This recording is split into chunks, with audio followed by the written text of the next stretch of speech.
Hi guys, this is your teacher Ali. Today we're going to make an exercise about translation. Sometimes translations can be easy, sometimes it's not going to be very easy, especially when you want to translate something in Spanish to English. Because there are some words in Spanish that is not going to be or exist in English. And in for translating to from English to Spanish, you must be very careful because sometimes you want to translate like word by word or using a dictionary, and it's not going to be useful because a word can be or have different meanings. Okay, it can be like a synonym. Today we're going to make an exercise about translating from English to Spanish. As you can see here, from English to Spanish only. This is going to help you with your PDF or your exercises that you are doing at home. And I'm going to give you one image and one sentence that it's going to, or you're going to translate it with me. Okay?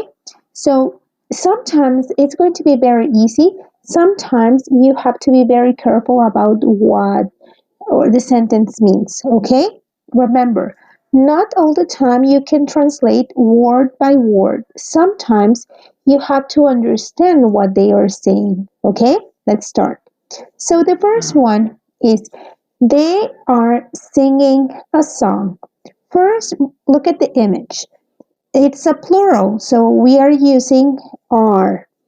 And as you can see or remembering, this is present continuous, indicates that the action is happening right now. So you are going to focus on the ing verb, but as an action that you are doing right now, like ellos están cantando una canción. Now, remember singing. If here is another verb like love, right? They love singing a song. Ellos aman cantar una canción. So you have to be very careful. Even if you see with ing, you have to remember if it's a to be verb, that means that they are doing it right now. They are singing a song.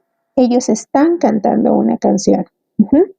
They love singing. Ellos aman cantar. Look at the difference, and both are with ing. So let's go to the next one. Let's go.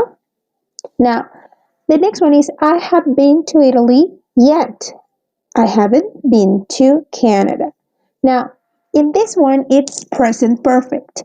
As you remember, present perfect, we use it for experiences. And in this one, first we need to, we must focus that there are two clauses.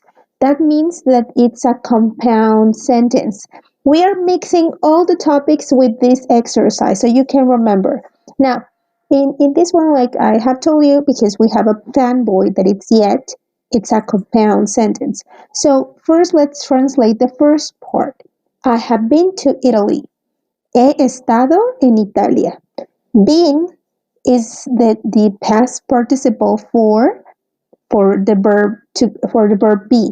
So we need to use have like he estado en Italia.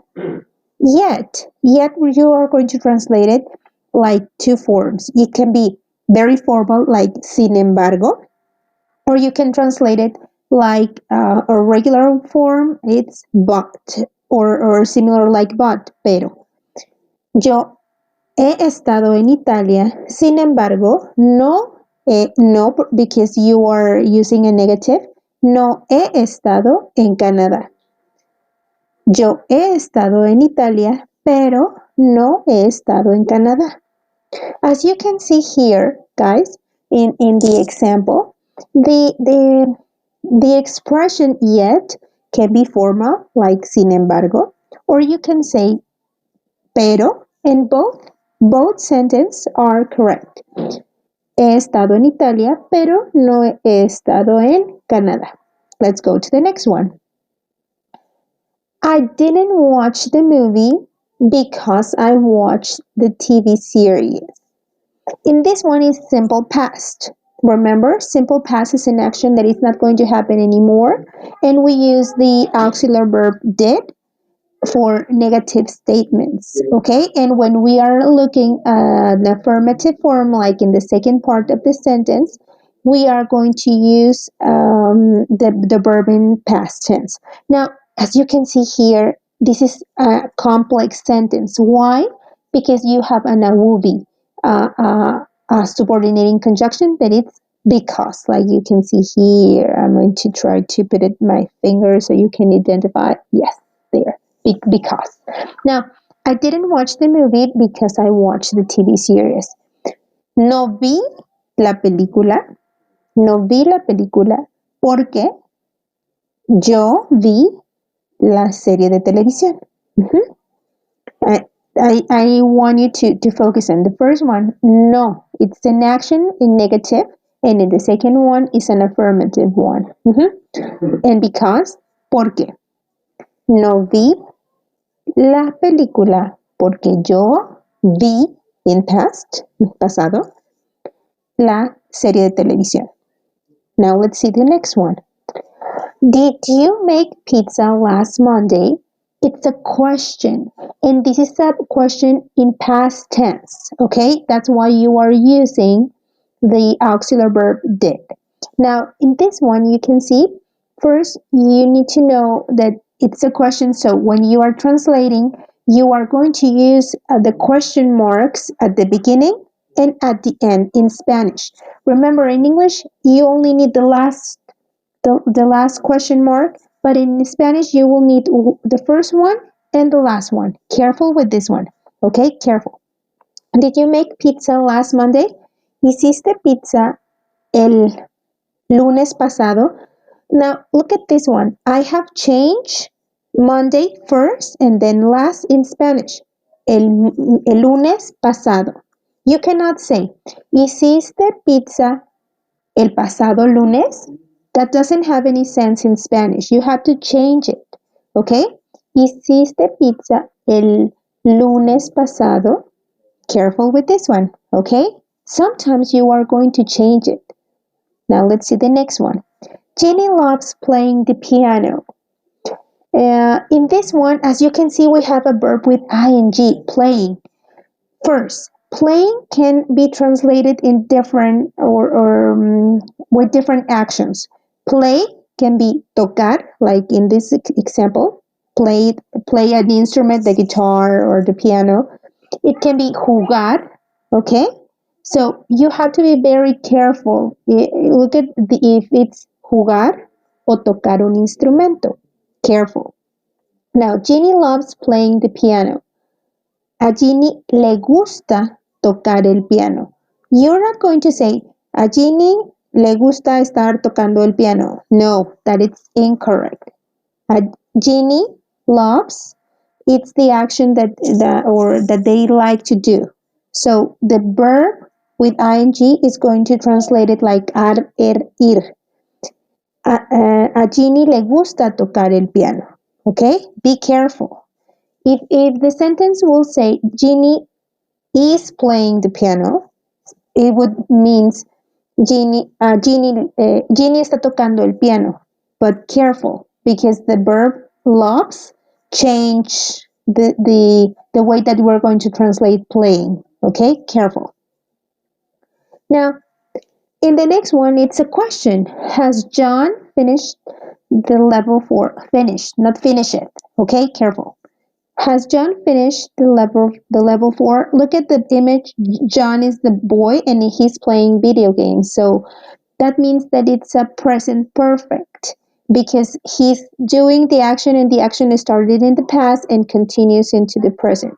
So in this one, remember, because it's present perfect, you are going to use ha hecho, ha estado, ha comido. So you're going to use the auxiliary hemos. Okay? Has John finished the level 4? John ha terminado el nivel 4. Look at how you're going to translate. John ha terminado el nivel 4. First I put John. So I change it. I change first the subject in Spanish and then the other. Oh, and don't forget, it's a question. So you need the question mark at the beginning and at the end. Okay, now let's go to the next one. That it's I listen to music, but I like listening to music, but I don't like dancing. Okay, the first part, or this one, it's simple present. Why? Because our likes and dislikes.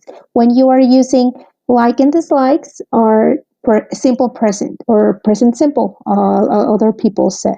Now, I like listening to music. Look at this one. The verb is with ing, but you have like before, so you are going to translate it. A mí me gusta escuchar música, pero no me gusta bailar.